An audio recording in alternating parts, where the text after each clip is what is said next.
அனைவருக்குமே வணக்கம். சற்று முன் கிடைத்திருக்கக்கூடிய ஒரு மிக மிக முக்கியமான செய்தி ஒன்று வெளியாகி உள்ளது. சற்று முன் கல்லூரியில் மூட்டை மூட்டையாக சிக்கிய 2000 கோடி, 2000 நோட்டுகளே சிக்கியிருக்கு. கல்லூரிக்கு சீல் இது மாதிரி பார்த்தீங்கன்னா இப்போ சிக்கியிருக்கு. அதனால் அமைச்சர் துரைமுருகனுடைய வீட்டில் பார்த்தீங்கன்னா ஏற்கனவே ரெய்டுகள் நடந்திருந்தது.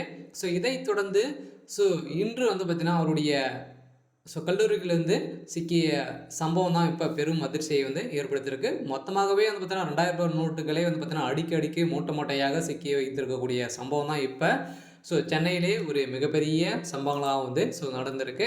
இதை பற்றி இந்த வீடியோவில் நாம் பார்க்கலாம். அதுக்கு முன்னாடி நம்ம சேனலுக்கு இப்போ தான் நீங்கள் முதல் முறையாக வந்திருக்கீங்க அப்படின்னா மறக்காமல் நம்மளுடைய சேனல் சப்ஸ்கிரைப் பண்ணி சப்போர்ட் பண்ணுங்கள். வாங்க வீடியோக்குள்ளே போகலாம்.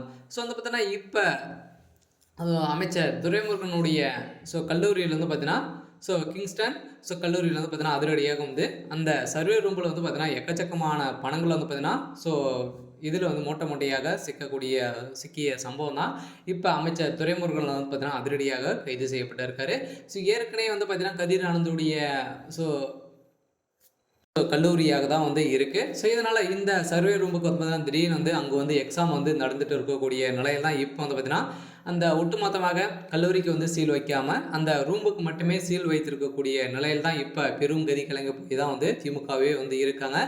அதனால் திமுகவுக்கு சம்மந்தப்பட்ட அனைத்து நிறுவனங்களிலும் அனைத்து டாக்குமெண்ட்டுகளும் பார்த்தீங்கன்னா அதில் தான் அந்த சர்வேயில் தான் இருந்து வருகின்ற நிலையில் தான் இப்போ அதில் புரட்டி போட்டாங்க அப்படின்னா திமுகவுடைய தலைமைக்குமே மாட்டக்கூடிய நிலைக்கு தான் இப்போ தள்ளப்பட்டிருக்கக்கூடிய நிலையில் இப்போ பரபரத்த ஈடி வாதம் கதிர் ஆனந்த் தரப்பு மனுவை தள்ளுபடி செய்தது சென்னை ஹைகோர்ட்.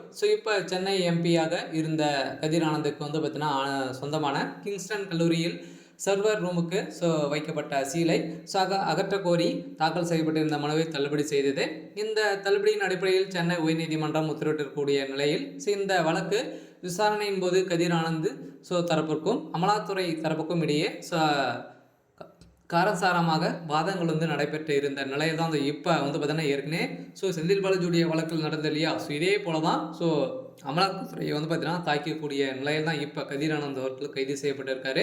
அதனால் இப்போ சிக்கக்கூடிய சம்பவங்களை பார்த்தாவே பார்த்தீங்கன்னா இப்போ ஏற்கனவே செந்தில் பாலாஜி அவர்கள் சிக்கிட்டு இருக்காரு. இதைத் தொடர்ந்து இப்போ கதிர் ஆனந்தும் அமைச்சர் துரைமுருகன் அவர்களும் பார்த்தீங்கன்னா இப்போ திமுக இருக்கக்கூடிய முக்கிய புள்ளிகளாக அடுத்தடுத்து சிக்கியிருக்காங்க. அதனால் பார்த்தீங்கன்னா இப்போ திமுகவை ஒட்டுமொத்தமாக சிக்க வச்சாங்க அப்படின்னா வருகின்ற சட்டமன்ற தேர்தலில் படுதோலி அடைவதற்கான வாய்ப்பு இருக்குது. இதை டார்கெட் பண்ணி தான் இப்போ அவங்க செய்யக்கூடிய அனைத்து பலவீனங்களையும் பார்த்து எதிர்கட்சிகள் அனைத்துமே இப்போ பார்த்தீங்கன்னா அமைச்சர் துரைமுருகன் மாட்டிவிட்டு இருக்காங்க. அதனால் திமுக பொதுச் செயலரும் தமிழக நீர்வளத்துறை அமைச்சராக இருக்கக்கூடிய துரைமுருகனுடைய வீட்டில் உள்ளிட்ட வீடுகளிலும் அவரது மகன் கதிர் ஆனந்த் சொந்தமான கிங்ஸ்டன் பொறியியல் கல்லூரி உள்ளிட்ட அனைத்து இடங்களிலும் அதிகாரிகள் பார்த்தீங்கன்னா ரெய்டுகள் நடத்தியிருந்தாங்க. இந்த ரெய்டின் அடிப்படையில் தான் சர்வே ரூமில் ஒட்டுமொத்தமாக கபோர்டில் 2000 நோட்டுகளவே அடுக்கி வைத்திருக்கக்கூடிய சம்பவம் தான் பெரும் அதிர்ச்சியை ஏற்படுத்தியிருக்கு.